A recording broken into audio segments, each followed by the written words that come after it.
Descent into darkness. The emergency beacon crackled with static as Dr. Elena Vasquez pressed her palm against the cold metal wall of the mining shaft. Somewhere far above, the surface of Zarian 7 basked in the pale light of twin suns. But down, here in the crimson depths, darkness pressed against her like a living thing. The explosion that had triggered the cave-in still echoed in her ears, a memory of thunder and falling stone. The structural integrity readings are completely corrupted, she muttered, adjusting her scanner with practiced efficiency. As the expedition's lead xenobiologist, she had studied dozens of alien worlds, but Zarian 7 held mysteries that made her pulse quicken with both excitement and dread. Footsteps echoed behind her, measured and purposeful. She turned to see Zeph, approaching through the dust-laden air, his tall frame moving with the fluid grace characteristic of his people. The Kithran skin held a subtle luminescence that seemed to pulse with his heartbeat, casting faint shadows on the tunnel walls. His healing pack was slung across his broad shoulders, and his dark eyes held the calm focus of someone accustomed to crisis. "The main passage is completely blocked," he reported, his voice carrying the melodic undertones of his native language. "But I detected biosignatures deeper in the cavern system. Survivors." Helena felt her heart skip. "How many?" "At least 3. Possibly more. But they're weak, and the readings are strange."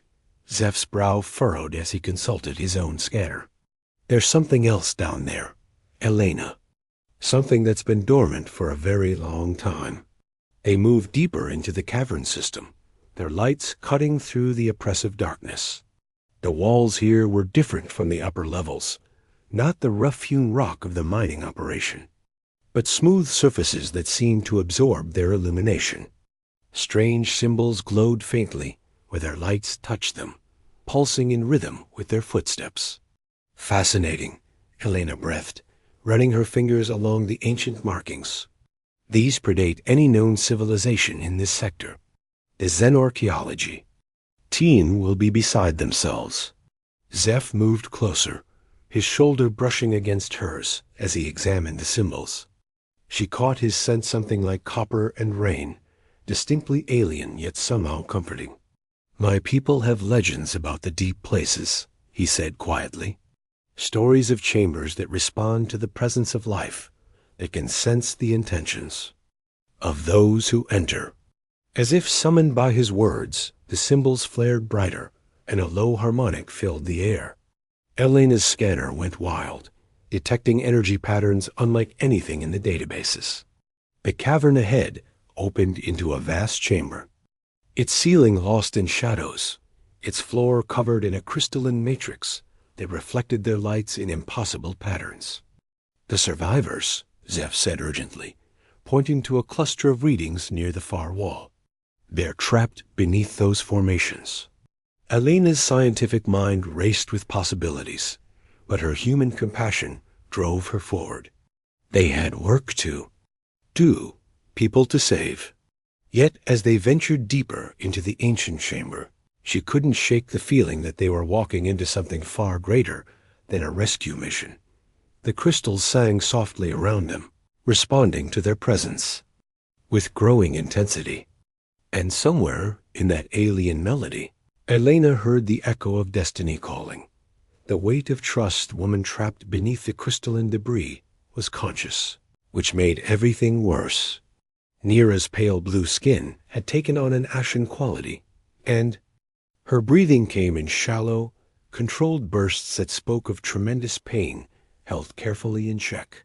A massive crystal formation that had fallen during the secondary collapse had pinned her left leg from the knee down, and even Elena's untrained eye could see that the limb was beyond saving. "How long have you been trapped?" Elena asked gently, kneeling beside the injured Kithran as Zeph examined the crystal structure with his scanner. "Since the first collapse," Neera replied, her voice steady despite the obvious agony. "I was investigating the harmonic resonance patterns when the explosion occurred. The crystals. They tried to protect me, but they couldn't move fast enough." Elena's Scanner confirmed what she already suspected. The leg was completely crushed, the bones shattered, circulation cut off for hours. In a human, gangrene would already be setting in. But Kithran physiology was different. Their cellular regeneration capabilities were remarkable, provided they survived the initial trauma. "The crystal is too heavy," Zeph reported, his voice tight with frustration. "The lifting equipment was destroyed in the collapse, and even if we could move it ... He trailed off, meeting Alana's eyes with a look that conveyed the brutal truth. Gaze moved between them, reading the unspoken diagnosis in their expressions. Slowly she nodded. "Then we do what must be done," she said with quiet dignity. "My people have faced such choices before. The leg is dead weight now. Remove it, and I will heal." Elena's hands trembled as she opened her medical kit. She had performed amputations before, but always in sterile surgical environments with proper equipment and support teams. Here, in the depths of an alien cavern, with improvised tools and no anesthesia beyond the emergency nerve blockers in her kit, the task felt impossibly daunting. "I can guide you," Zeph said softly, moving to kneel beside her. "Our healing practices are different from yours, but I understand the principles. And Nira ... He looked at his fellow Kithran with deep respect. "She is stronger than you know." Elena's surgical laser felt heavy in her hands as she calibrated the settings. The device would cauterize as it cut, minimizing blood loss, but the pain would be excruciating. She looked up at Nira, searching for any sign of fear or doubt. Instead, she found only trust. Nira reached out and placed her hand over Elena's, her touch cool and steady. "I know your reputation, Dr. Vasquez. You have saved many lives across many worlds. Save mine now." The operation took 17 minutes that felt like hours. Nira's screams echoed off the cavern walls, a sound that would haunt Elena's dreams for months to come. But the injured Kithran never begged her to stop, never lost faith in Elena's skill. When it was over, Nira's breathing was ragged but steady, her remarkable physiology already beginning the healing process. "Thank you," Nira whispered, her hand still gripping Elena's, "for believing in my strength." Elena felt tears she hadn't realized were there streaming down her cheeks. Beside her, Zeph's hand found her shoulder, warm and reassuring. In that moment, surrounded by alien crystals and the weight of shared trauma, she felt something shift. Between them, a bond forged in trust and necessity, deeper than professional courtesy or species loyalty. Healing in the shadows in the hours that followed, the ancient chamber became their sanctuary.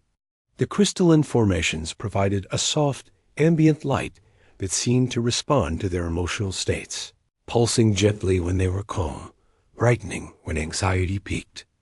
Alana had never seen anything like it in her years of xenobiological research, but she filed her observations away for later. Right now, her focus was on Nira's recovery and the growing awareness of Zeph's presence beside her. "The cellular regeneration is remarkable," Elena murmured, checking Nira's vital signs for the third time in an hour. The Kithran woman was resting peacefully, her breathing steady and strong. Where the amputation had been performed, new tissue was already forming, following genetic patterns that seemed to defy human understanding of biology. "Our people evolved on a world where survival often meant adapting quickly to loss," Zeph explained, settling beside Elena on the smooth crystal floor. "What you call remarkable, we call necessary. But your skill ... double quotes." He paused, his luminescent eyes meeting hers. "That was something beyond necessity. That was art." Elena felt warmth rise in her cheeks. "I was terrified the entire time. My hands were shaking." "I know," Zeph said softly. "But you did it anyway. Fear doesn't diminish courage. It defines it." They sat in comfortable silence, watching Nira sleep while the crystals sang their quiet melodies around them. Elena found herself studying Zeph's profile in the gentle light, noting the way his skin's natural luminescence created patterns that seemed to shift with his moods.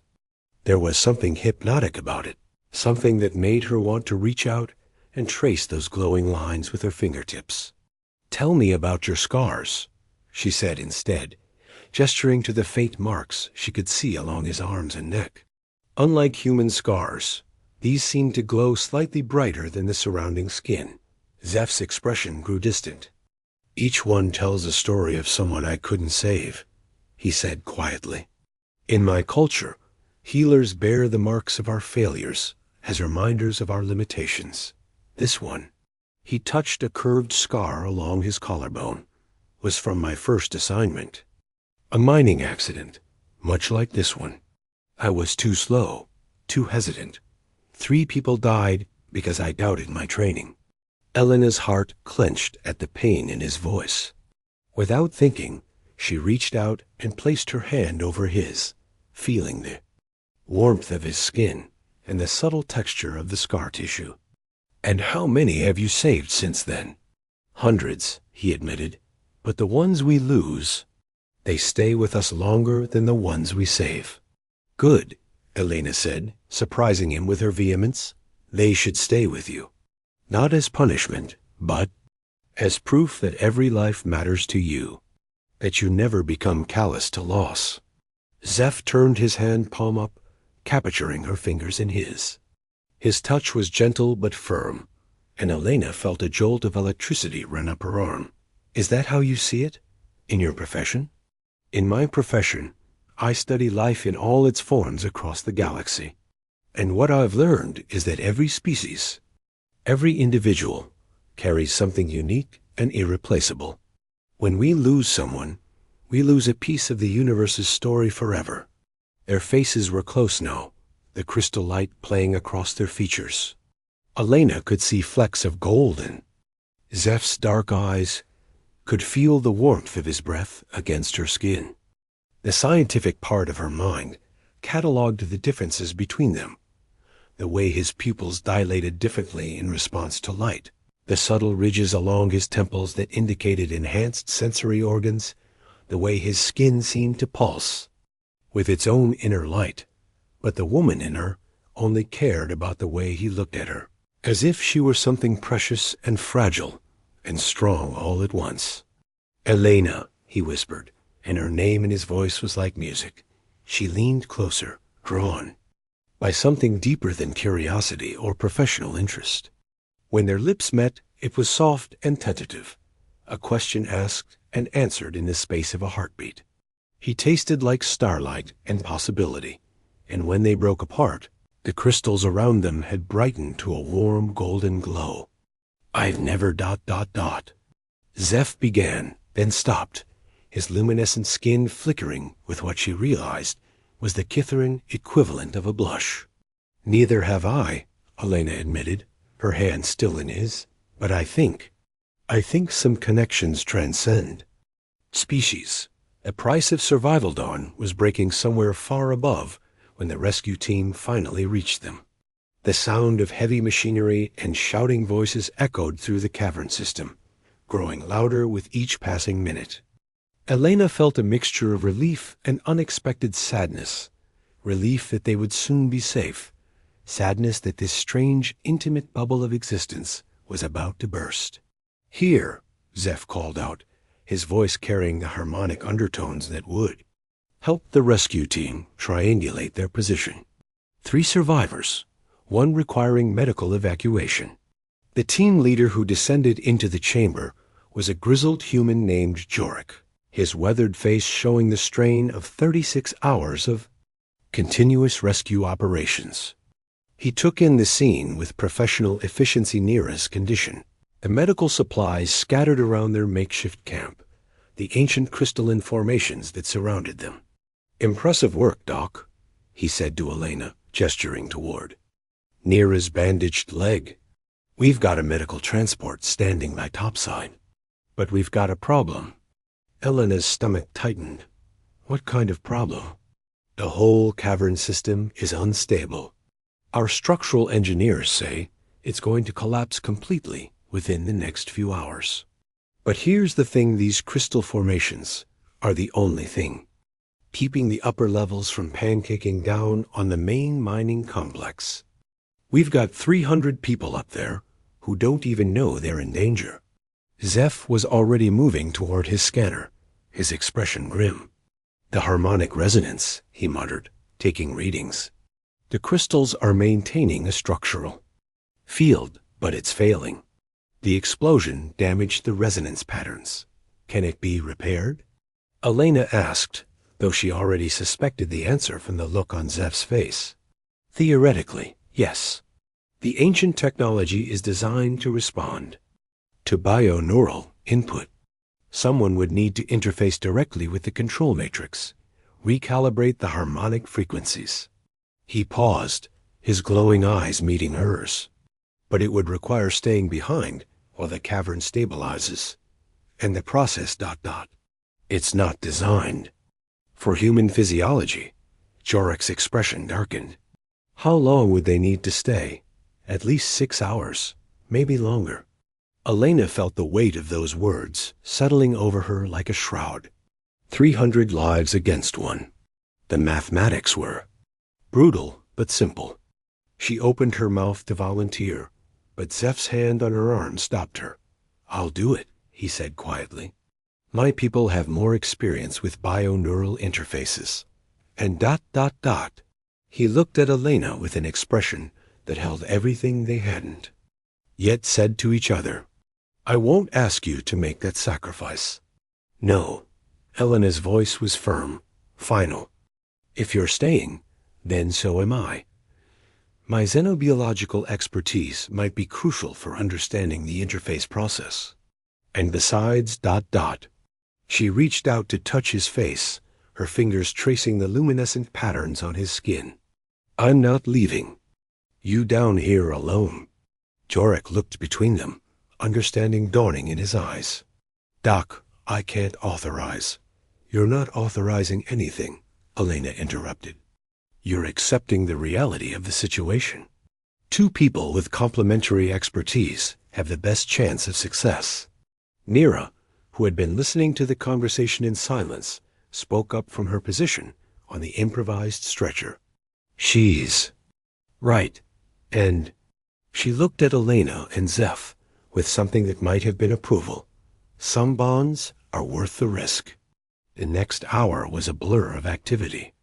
Jorek's team rigged a communication system that would allow Elena and Zeph to coordinate with the surface, then began the careful process of evacuating Nira. As the voices of the rescue team faded into the distance, Elena and Zeph found themselves alone again in the crystal chamber. Are you sure about this? Zeph asked, his hand finding hers in the growing silence. Elena looked around at the ancient formations, at the soft light that seemed to pulse with their heartbeats, at the man whose presence had become as essential to her as breathing. I've never been more sure of anything in my life. They moved deeper into the chamber, toward the central control matrix that hummed with power older than recorded history. Whatever happened next, they would face it together. Emergensith bioneural interface was like nothing Elena had ever experienced. When she placed her hands on the crystalline control matrix alongside Zeph, the ancient technology came alive around them, filling her mind with harmonics that seemed to resonate in her very bones. She could feel the structural integrity of the entire cavern system, sense the delicate balance of forces that kept thousands of tons of rock and metal from crushing the mining complex above. More than that, she could feel Zeph's presence intertwined with hers, their consciousness merging in ways that human science had never deemed possible. His thoughts flowed into her mind like music, carrying with them the accumulated wisdom of his people's healing traditions and their deep understanding of bioneural symbiosis. The resonance pattern is corrupted here, Zeph's voice whispered. Through their shared connection, and Elena could see what he meant: dark spots in the harmonic matrix where the explosion had damaged the crystal network. We need to redirect the energy flow, create new pathways. Working together, they began the painstaking process of repairing the ancient system. Elana's xenobiological expertise helped her understand the underlying principles, while Zeph's natural affinity for bioneural interfaces allowed him to manipulate the energy patterns directly. Hours passed in a blur of shared consciousness and focused effort. The upper levels are stabilizing. Jorik's voice crackled through the communication system. Structural integrity is at 70% and climbing. Whatever you're doing down there, keep it up. But Elena barely heard him.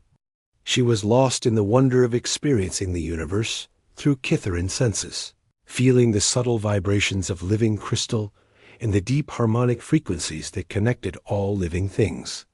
In that shared space of consciousness, she and Zeph were no longer two separate beings, but something new, something that transcended the boundaries of species and flesh. Elena, Zeph's voice was urgent in her mind. The final calibration requires a complete neural sync. It's dangerous. The ancient texts speak of pairs who attempted it and were lost in the interface forever. Elena felt a moment of fear, but it was quickly overwhelmed by certainty. Then we'll be the first to succeed, she said, her mental voice steady and strong. Together, they dove deeper into the interface, their consciousness merging so completely that Elena couldn't tell where her thoughts ended and Zeph's began. The crystal matrix blazed with light around them, and the harmonic frequencies reached a crescendo that seemed to shake the very foundations of the world. Then, suddenly, it was over. The crystals settled into a steady, stable glow, and the cavern system around them hummed with renewed strength. Elena opened her eyes to find herself still holding Zeph's hands, both of them glowing faintly with residual energy from the interface. "Is it done?" she asked, though she already knew the answer. She could feel the stability of the cavern system like a warm presence in the back of her mind. "It's done," Zeph confirmed, his luminescent skin brighter than she had ever seen it. "The mining complex is safe, but Elena... He paused, his eyes wide with wonder. "I can still feel you, the connection. It's permanent." Elena realized he was right. Even though they were no longer actively interfacing with the crystal matrix, she could sense his presence in her mind, warm and comforting and utterly right. "Is that... is that a problem?" Zeph's smile was radiant. "It's a miracle. My people have legends of such bonds, but they're considered myths. The joining of consciousness across species lines, creating something new and beautiful and eternal." The rescue team found them hours later, still sitting by the crystal matrix, hands intertwined and eyes bright with shared wonder. Nira was with them, walking on a fully regenerated leg that showed no sign of her recent amputation. The regeneration accelerated once the harmonic field stabilized, she explained to Elena as they made their way to the surface. The crystals... they're not just technology.